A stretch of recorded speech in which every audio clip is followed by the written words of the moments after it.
வணக்கம்.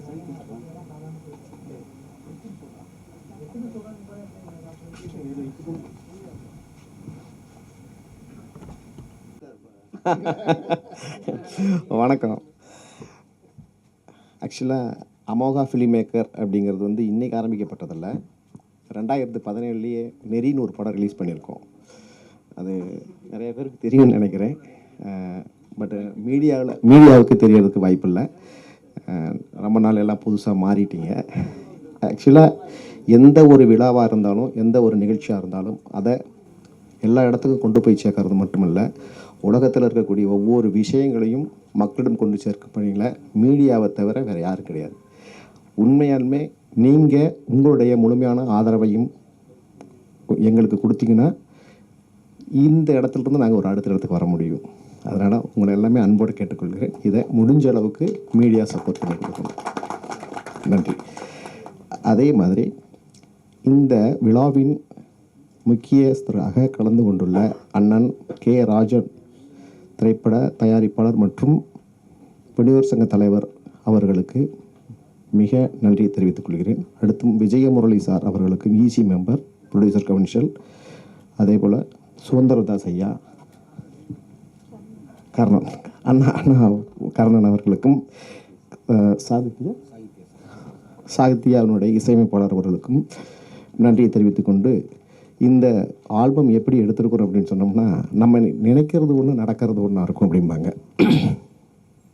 அதை விட்டுட்டுனா ரெண்டாவது, இந்த ஆல்பம் தயாரிப்பில் டான்ஸ் மாஸ்டர் சங்கர் அப்படிங்கிறவர் இருக்கார். அவர் தினேஷ் மாஸ்டரோட அசிஸ்டண்ட்டு. அதே மாதிரி கேமராமேன் முரளி அப்படிங்கிறவர் நிறைய படம் பண்ணியிருக்காரு. டிஓபி அவர். எனக்கு நிறைய கோ டைரக்டர்ஸ் இருக்காங்க. ஜெயந்தி பசங்க, சூர்யா, நிறைய பேர் இருக்காங்க. எல்லா பேர்த்தோட உதவியோடு இந்த படம் பண்ணியிருக்கோம், இந்த ஆல்பம் பண்ணியிருக்கோம். இந்த ஆல்பத்தை ஏன் இந்த மாதிரி ஒன்று பண்ணணும் அப்படின்னு சொன்னோம்னா, மிக நீண்ட நாளைக்கு அப்புறம் ஒரு தொடக்கம் ஆரம்பிக்கிறதுனால எல்லா பேர்த்துக்கும் தெரியணும். அது எப்படி தெரிய வைக்கிறது அப்படிங்கும் பொழுது இந்த ஒரு முயற்சி பண்ணியிருக்கோம். ஸோ இந்த ஆல்பத்துக்கு பிறகு ஒரு படம் பண்ணுறோம். படம் ஸ்க்ரீன் பிளே எல்லாம் முடிஞ்சு அடுத்த மாதம் அதை ஸ்டார்ட் பண்ணுறோம். அதனால் நம்ம அறிமுகப்படுத்துறதுக்காக சொல்கிறோம். அதேபோல்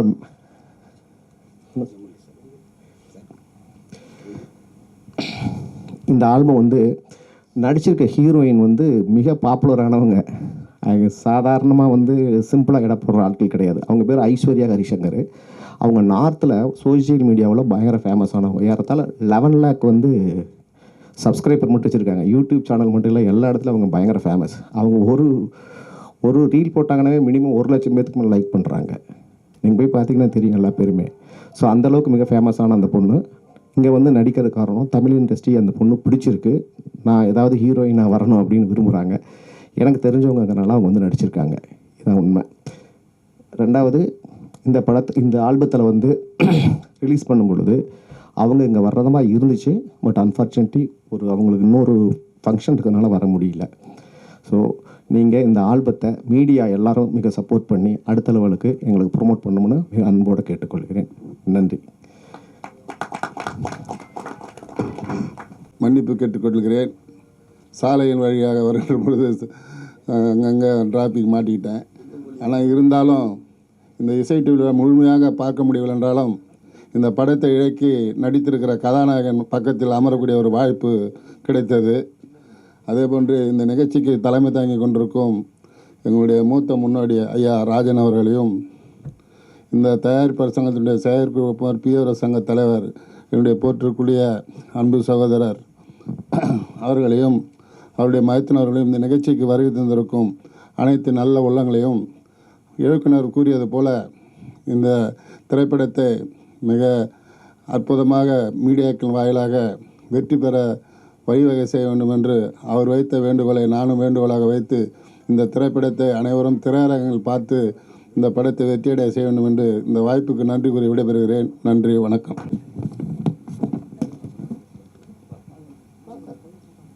அன்பிற்குரிய சுதந்திரதாஸ் அவர்களே மற்றும் இங்கே வாழ்த்தி பேசிய அத்தனை பேரையும் நான் வாழ்த்து வணங்கி, ஒரு சிறிய முயற்சி ஆனால் ஒரு பெரிய மனசு.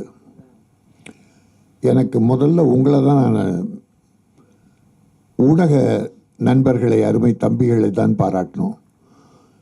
ஒரு சாங்குனாலும் அவங்க மன நிறைவாக வந்து ஒரு சின்ன ப்ரொடியூசராக இன்றைக்கி ஒரு அடுத்து படம் எடுக்க போகிறாரு. ஆனால் அவருடைய முதல் முயற்சிக்கு நீங்கள் வந்திருக்கீங்களே, உங்களை நான் முதலில் பாராட்டுகிறேன். ஏன்னா அவர் சாங் எடுத்துட்டாரு, ஆடிட்டாரு, டான்ஸு கூட ஆடினாங்க. நாம் எல்லாரும் அந்த பெண்களை மொத்தமாக பார்த்தோம். ஆனால் ஒருத்த மட்டும் அந்த இடுப்பு மட்டும் பார்த்தான். விஜய் முரளி அந்த இடுப்புலேருந்து இன்னும் கையை எடுக்கலன்றான். அப்போ நம்ம வந்து முழுக்க நடனத்தை பார்த்தோம். அப்போ விஜய் முரளி இடுப்பை மட்டும் பார்க்குறான் இல்லையா? அவன் ரசனை. எதுலேயுமே ஒரு சின்ன குசும்பத்தை சேர்ப்பது விஜய் முரளிய மனம், ஒரு சிரிப்புக்காக, ஒரு தமாஷ், அவ்வளோதான்.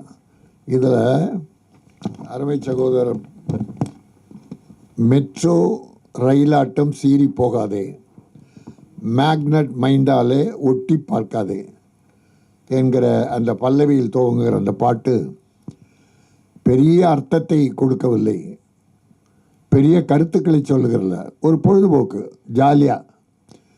அவரும் அதில் ஹீரோவா அருமை தம்பி மோகன்குமார், அவரே அந்த பாட்டை எழுதியிருக்காரு. அவர் கூட நடனம் ஆடியிருக்காரு. பாடி லாங்குவேஜ் நல்லா இருக்குது. நான் அந்த மாதிரி உருவம் படைச்சவங்க டான்ஸ் ஆடுறது ரொம்ப கஷ்டம். ஆனால் அந்த பெண்களுக்கு ஈடு கொடுக்குற அளவிற்கு அவர் நிறைவாக பண்ணியிருக்கார். நம்ம செகண்ட் டைம் பார்க்கும்போது கூட இன்னும் கொஞ்சம் அதை பார்க்கணும் மாதிரி தான் தோணுச்சு.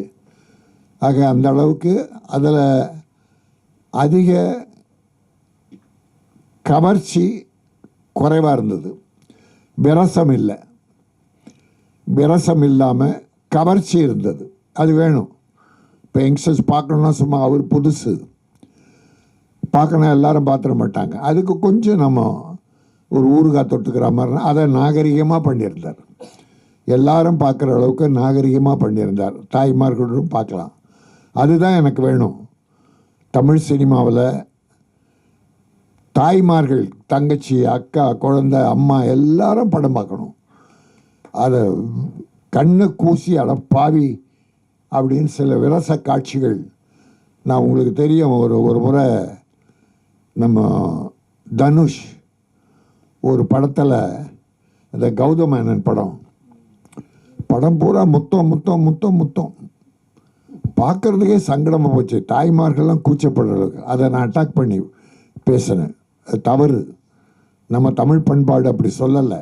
அளவா, எல்லாமே கொஞ்சம் அளவா, எல்லாரும் பார்க்குற மாதிரி இருந்ததுன்னா மன நிறைவாக பாராட்டலாம். ஆக அந்த அளவுக்கு இந்த ஒரு சாங் இருந்தால் கூட நிறைவாக பண்ணியிருக்காரு. கேமராமேன் பிரமாதமாக பண்ணியிருக்காரு. இசையும் நல்லா கேட்குறதுக்கு நல்லா இருந்தது. இது மக்களை சென்று சேரும். அதற்கு உங்கள் உறுதுணை தான் வேண்டும். எவ்வளோ சின்ன படங்களை ப்ரமோட் பண்ணியிருக்கீங்க. பெரிய படங்களை கூட கொஞ்சம் குறைச்சி பண்ணுவீங்க. ஆனால் சின்ன படங்களை நிறைவாக பண்ணணும். அதான் தர்மம். சின்னவங்களை தூக்கி விடுங்க. நாளைக்கு அவங்க நம்ம பார்க்க போகிறதில்ல.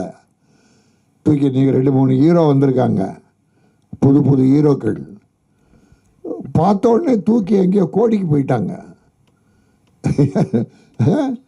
ரொம்ப சங்கடமாக இருக்குது. எடுத்த உடனே இந்த கோடியா, எம்ஜிஆர், சிவாஜி எல்லாம் அந்த காலத்தில் 2 படம் வெற்றி பெற்ற 5000 10,000 தான் ஏற்றுவாங்களாம். அது கேட்குறதுக்கே ரொம்ப சங்கடப்பட்டு கேட்பாங்க. ஒரு விஷயம் மட்டும் நான் இருந்தேன் அப்போது. பேசும் தெய்வம்னு ஒரு படம், Sivaji, KS Gopalakrishnan direction, super hit Pesum Deivam. அதுக்கப்புறம் சிவாஜியுடைய தம்பி தான் டேட் பார்ப்பார், சிவாஜி பார்க்க மாட்டார். சம்பளம் பேசுகிறதெல்லாம் சிவாஜி தம்பி சண்முகம்.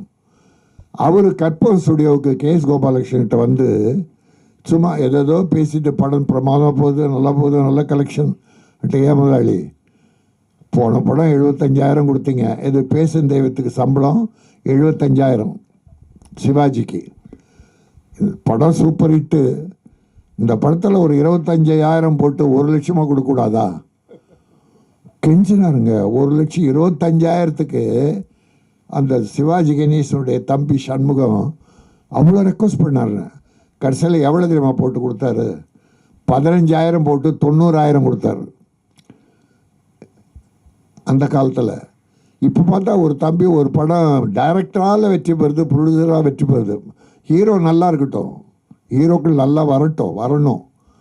ஆனால் எடுத்த உடனே 3 கோடி 4 கோடின்னு போயிடுறாங்க.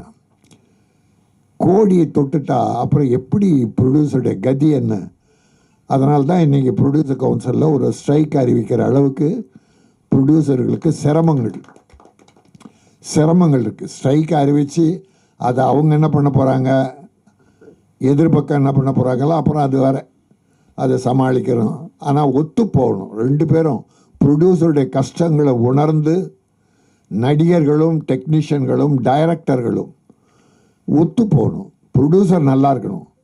அப்போ செலவினங்களை குறைத்து, பட்ஜெட்டை குறைச்சி, சம்பளத்தை குறைச்சி, பேட்டாக்களை குறைச்சி பண்ணால் எல்லாருமே நல்லா இருக்கலாம். ப்ரொடியூசர் வாழ்ந்தால் நல்லா சக்ஸஸ் பண்ணால் அடுத்து படம் தான் எடுப்பாங்க. நடிகர்கள் சம்பளம் 2 கோடி 3 கோடி வாங்கினா சொத்து தான் வாங்குவாங்க. அந்த பணம் திரும்பி ஃபீல்டுக்கு சினிமாவுக்கு வராது. ஆனால் ப்ரொடியூசர் ஜெயிச்சா அதை வர்ற பணம் அடுத்து படம் தான் எடுப்பாங்க. அதனால தான் ப்ரொடியூசர் நல்லா இருக்கணும். அதனால் ஆயிரக்கணக்கான தொழிலாளர் குடும்பங்கள் பிழைக்குது. என் வருத்தம், என்னுடைய கவலையெல்லாம் அதுதான். இப்போ ஒரு ஸ்ட்ரைக்கு நடந்துருச்சுன்னு வச்சுங்க. முன்னொரு தடவை விஷால் ப்ரொடியூசர் கவுன்சில் தலைவராக இருந்தப்போ கியூப் ரேட்டை குறைக்கணும். அப்போ 8000 ரூபா வாரத்துக்கு கியூப் ரேட்டை குறைக்கணும்னு ஒரு ஸ்ட்ரைக் அறிவித்தார். ப்ரொடியூசர்ஸ் படம் எடுக்கக்கூடாது. 4 மாதமாக இன்னும் போச்சுன்னு நினைக்கிறேன். எவ்வளோப்பா? அந்த தொழிலாளிகள், துணை நடிகர்கள் பட்ட கஷ்டம் இருக்க அந்த 4 மாதம். பெரிய நடிகர்கள்லாம் ஒரு டொனேஷன் கொடுத்தா அரிசி பருப்பெல்லாம் வாங்கி கொடுத்தாங்க. அப்போது அந்த தொழிலாளியுடைய கஷ்டம். அதனால் ப்ரொடியூசர் கவுன்சிலுடைய நியாயமான கோரிக்கைகளை உணர்ந்து நடிகர் சங்கமம் ஒத்து ஸ்ட்ரைக்கே இல்லாமல் பேச்சுவார்த்தை மூலமாக இதை முடித்தா நல்லதுன்னு என்னுடைய வேண்டுகோள். அது நடக்கும், நிச்சயமாக அது நடக்கும். எனக்கு இந்த தம்பி அடுத்து முதல்ல நெறின்னு ஒரு படம் பண்ணியிருக்கார் மோகன்குமார். நல்ல படமாக அதை ஒரு விஷயம் சொன்னார். அந்த கதையை ரைட்ஸ் வாங்கி விஜய் நடித்த ஒரு படம் எடுத்தாங்களாம், மாஸ்டர். நெறின்ற படத்துடைய அதை ரைட்ஸ் வாங்கி தான் மாஸ்டர் பண்ணியிருக்காங்க. ஆனால் அவர் என்ன பண்ணியிருக்காரு, நெறியில் அந்த பேராசிரியர் நல்லவரா ஒழுக்கம் உள்ளவரா அவர் அந்த படத்தை எடுத்திருக்காரு.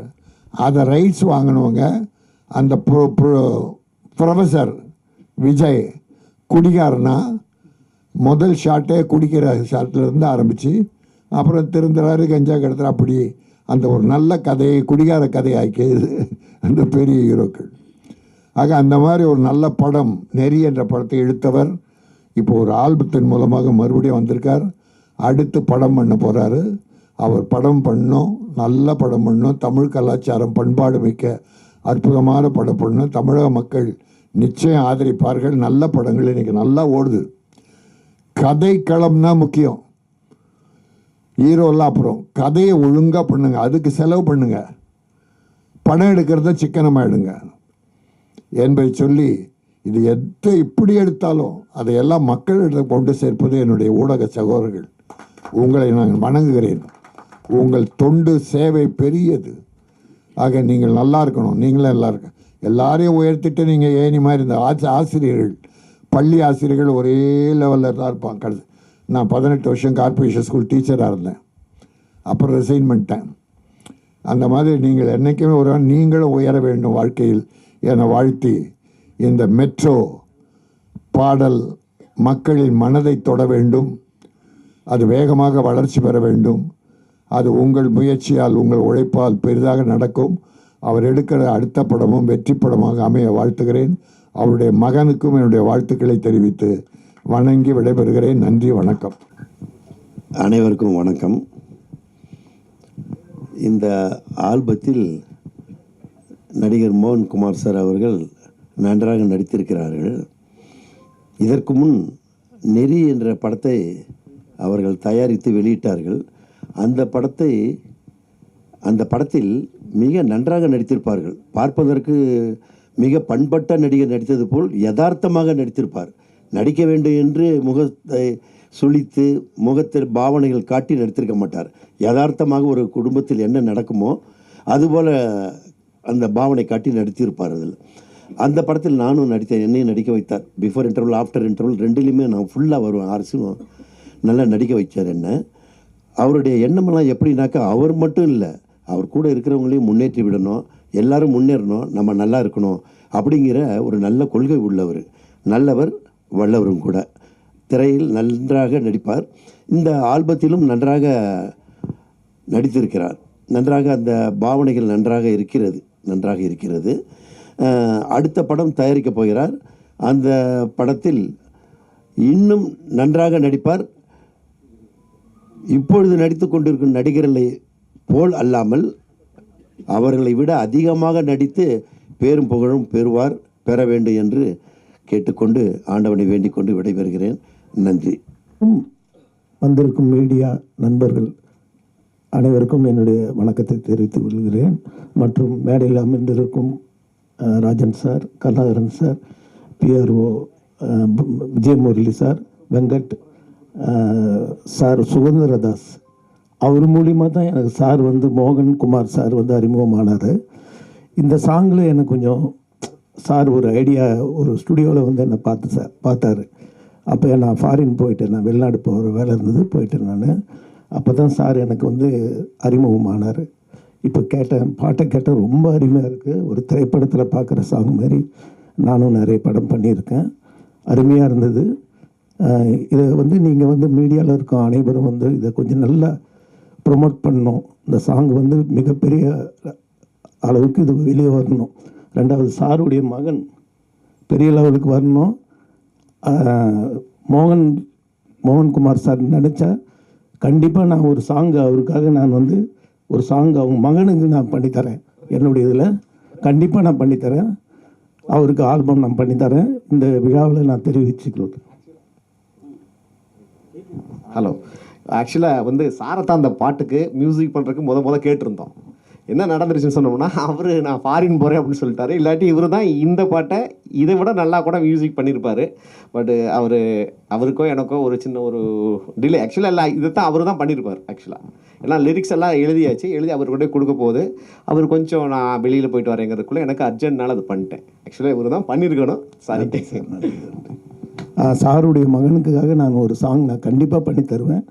அது வந்து என்னுடைய செலவிலே நான் ஃபுல் சாங் நான் பண்ணித்தரேன். அவர் வந்து நடிக்கணும்.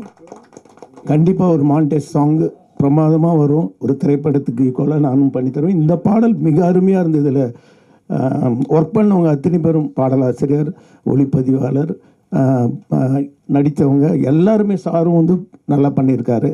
இந்த சாங் வந்து பெரிய அளவுக்கு வெற்றி பெறுறதுக்கு நீங்கள் எல்லாருமே மீடியாவில் இருக்க அத்தனை பேரும் வந்து ப்ரொமோட் பண்ணணும். ஓகேங்களா? நன்றி, வணக்கம். ரொம்ப thanks. First of all thanks for being here and having your time with us for this afternoon and evening session. For everyone who worked in the project, thanks for being there and being with us and being optimistic through the whole project. And it's glad to know we are here for today. And thank you everyone.